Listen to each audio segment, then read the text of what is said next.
eu sou Lucas Andrade, editor de Money Report, e converso agora com a advogada Valéria Souza, head da área trabalhista do escritório Castro Barros Advogados. Vamos abordar questões trabalhistas geradas pela pandemia do novo coronavírus. Tudo bem, Valéria? Obrigado pela gentileza. Tudo bem, boa tarde, Lucas, boa tarde a todos, obrigada pelo convite. Valéria, para a gente abrir essa entrevista, eu queria começar falando de contratos de trabalho. A gente está numa situação aí que muitas empresas ainda seguem com o home office e outras passaram a adotar um modelo híbrido, né? Parte presencial, parte remoto, né? Às vezes a pessoa vai um dia no escritório, 2 dias e tudo mais. Como que ficam os contratos de trabalho com essa questão? O que tem sido discutido em relação a isso? Obrigada pela pergunta, Lucas. É uma pergunta realmente muito interessante, porque mesmo após a pandemia, muitas empresas já se manifestaram que o home office veio para ficar, tanto no sistema total como no sistema parcial. A recomendação é que a forma escolhida pela empresa seja prevista nos contratos de trabalho para dar clareza e visibilidade para os empregados em relação às diretrizes que devem ser cumpridas.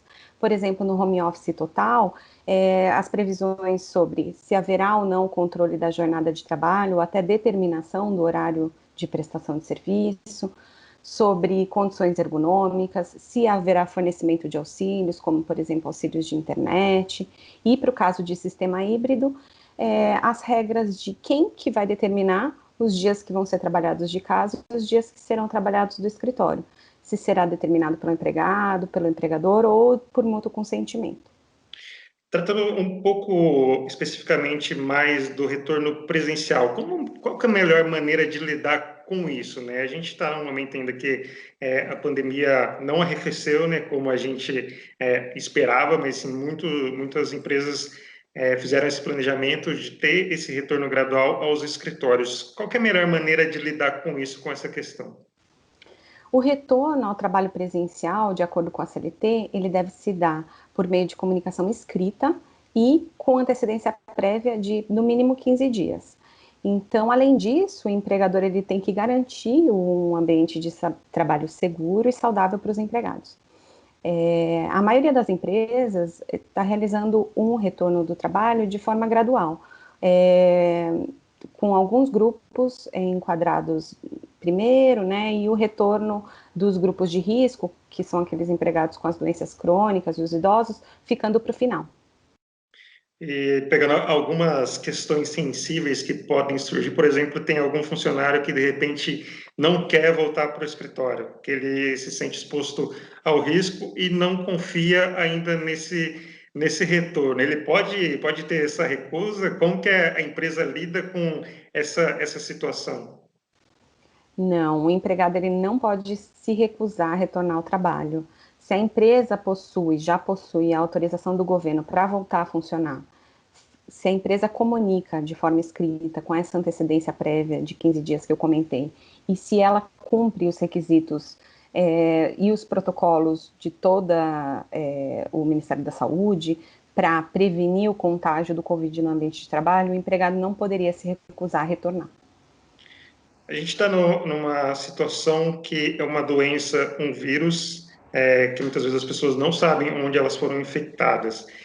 Em que situações isso pode ser considerado acidente de trabalho? Porque, vamos lá, às vezes uma pessoa ela sai de casa, ela pega o transporte público, pode de repente sair para algum restaurante para almoçar ou então de noite para jantar, tem alguma atividade social e também tem o seu trabalho presencial. Que situações poderiam se encaixar em acidente de trabalho? O que tem sido discutido em relação a isso? O tema é bastante polêmico, principalmente porque o Covid é uma doença de fácil contágio, né? Então, você pode pegar o Covid num ambiente tanto profissional quanto pessoal. Então, o que existe de manifestação do judiciário até agora é que há necessidade de nexo causal entre o trabalho desenvolvido e a doença. Então, nos casos de trabalhos de risco ou que o INSS constate que existe uma relação entre a doença e o trabalho, como nos casos que a empresa não obedece às regras de segurança e saúde ocupacional, o COVID é considerado como doença ocupacional. E como lidar em casos como o trabalhador, o funcionário está com suspeita? Como é feito esse afastamento? O que pode ser feito aí entre o trabalhador e a empresa? A importância do monitoramento é a criação pelas empresas de protocolos internos com canais de comunicação específicos para casos de sintoma, né, contato com pessoas assintomáticas, ou sintoma pelo próprio empregado, ou casos de diagnóstico confirmado. Com isso, com esses protocolos e a divulgação dos protocolos, os empregados eles têm ciência de quais são os procedimentos que ele deve adotar perante a empresa nessas situações. Empregados que tenham contato com pessoas com sintoma e empregados sintomáticos devem ficar afastados, né, em quarentena de pelo menos 14 dias, para não colocar os outros empregados em risco. E qual que é o cenário até agora nos tribunais? Está tendo muita judicialização em relação a isso, porque a gente está passando por uma situação de uma pandemia que acredito que não está prevista nas leis. Assim, o que tem nos tribunais sendo discutido com relação a isso? Tem muita judicialização já? Sim, existe um dado, inclusive, que 10% dos acidentes de trabalho, considerados acidentes de trabalho, são relacionados ao Covid-19. Então, existe uma preocupação grande das empresas em proteger os empregados, né, no cenário atual. A Covid-19, ser ou não caracterizada como doença ocupacional, gera alguns direitos para os empregados, como, por exemplo, ele tem direito à estabilidade, né, após o retorno de 12 meses, após o retorno do afastamento, por exemplo, do afastamento previdenciário. O empregado ele vai ter direito ao FGTS pelo período do afastamento previdenciário e podem existir ações, por exemplo, de indenização por danos materiais ou morais decorrentes da doença. Então, a caracterização da Covid-19 como doença ocupacional ou não, ela é relevante nesse sentido, porque o que a gente verifica no judiciário são ações pedindo essa estabilidade ao trabalho, os direitos fundiários, né, do período de afastamento e indenizações por danos morais e materiais após o retorno, se há algum dano. Por isso, as empresas precisam obedecer aos protocolos de segurança e saúde que são divulgados pelo governo, pelo Ministério da Economia, pela Secretaria do Trabalho, pelo Ministério Público.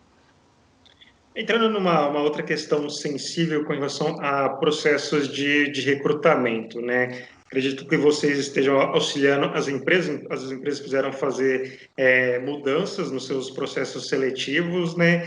E possivelmente deve entrar uma outra questão sensível que é com relação a vacina. Acredito que nesse primeiro momento isso não deva ocorrer, né? Até porque não temos uma campanha de vacinação ainda, mas isso deve acontecer de uma forma lenta até ter uma imunização completa da população. Mas já projetando esse cenário com a população já imunizada. A gente vê algumas discussões nas redes sociais de pessoas falando que não vão tomar a vacina. Que medidas as empresas vão poder tomar em relação a isso? A empresa pode barrar uma pessoa que está no processo de seleção que não tenha tomado a vacina? Pode ser feito isso? Bom, para responder essa pergunta, a gente precisa voltar para o julgamento do STF lá do dia 17 de dezembro de 2020, em que ele decidiu que a vacinação é sim obrigatória, ela pode ser imposta por União, Estados, municípios, e seria compulsória e não coercitiva, ou seja, você não pode forçar, você pode impor sanções punitivas aos empregados que se negarem a tomar a vacina. Isso porque muitos empregados estão dizendo que a vacina ela não é segura, né, ou por convicções filosóficas, religiosas, políticas. Lá naquele julgamento, o que ficou decidido é que o direito individual e o direito, ele está acima, o direito coletivo, me desculpe, a proteção da coletividade está acima do direito individual.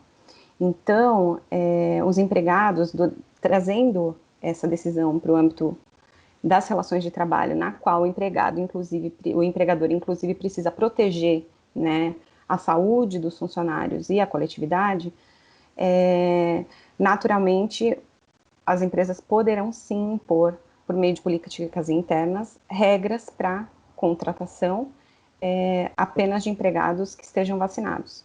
E em caso de recusa de tomar a vacina, negar a contratação daquele empregado, a não ser que haja um motivo justo. Por exemplo, em casos que empregados tenham doença autoimune, ou que utilizam corticóide, ou por declaração médica que não podem tomar a vacina, para que não seja caracterizada a discriminação. Entendi. Então, assim, tem que ter uma justificativa para aquilo e não simplesmente recusar por recusar. Falando, então, no caso de pessoas que já estejam contratadas pela empresa, pegando ainda essa questão da vacinação e também com relação a comportamento, você destacou sobre a importância de as empresas adotarem, seguirem essas medidas de segurança, essas medidas sanitárias. Como proceder com aquele funcionário que, de repente, não quer usar máscara, não tenha sido vacinado, que tenha um comportamento que não está de acordo com as regras? Existe a possibilidade de punição, de demissão, alguma coisa nesse sentido? Sim, as empresas elas podem punir os empregados que, por exemplo, não utilizem as máscaras de proteção. O que não pode é mandar embora por justa causa diretamente. O empregado precisa ter ciência que aquela falta é grave. Então, no caso das máscaras, por exemplo, a gente recomenda a gradação das penas. Uma advertência, a admoestação verbal, uma suspensão, para depois, em caso de faltas reiteradas, demitir por justa causa.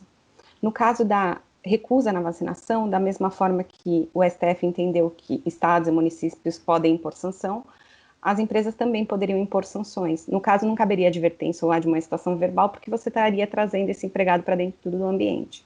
Mas você poderia, por exemplo, dar uma suspensão para oportunizar esse empregado a tomar vacina e depois retornar ao ambiente de trabalho. E no caso de nova recusa, poderia até chegar a uma dispensa por justa causa.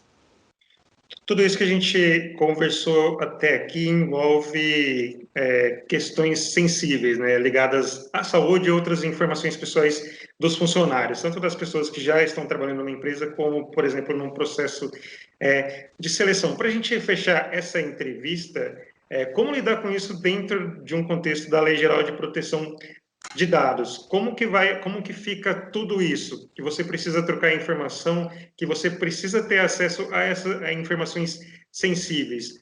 Para vocês nos escritórios e também auxiliando essas empresas, como lidar com isso dentro do contexto da lei? A LGPD ela protege os dados pessoais e principalmente os dados sensíveis também dos empregados.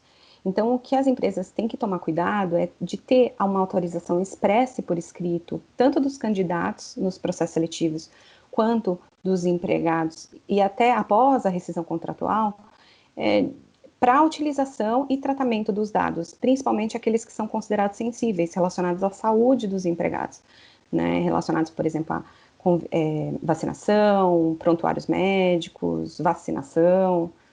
Então, essa seria a cautela.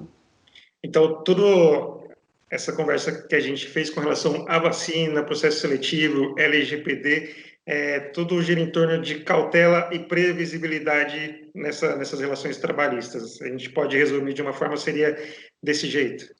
Exatamente, porque as empresas elas têm que dar visibilidade para os empregados das políticas internas, de quais são as regras, quais os procedimentos a serem adotados, e para que eles saibam as diretrizes empresariais e possam cumprir as determinações.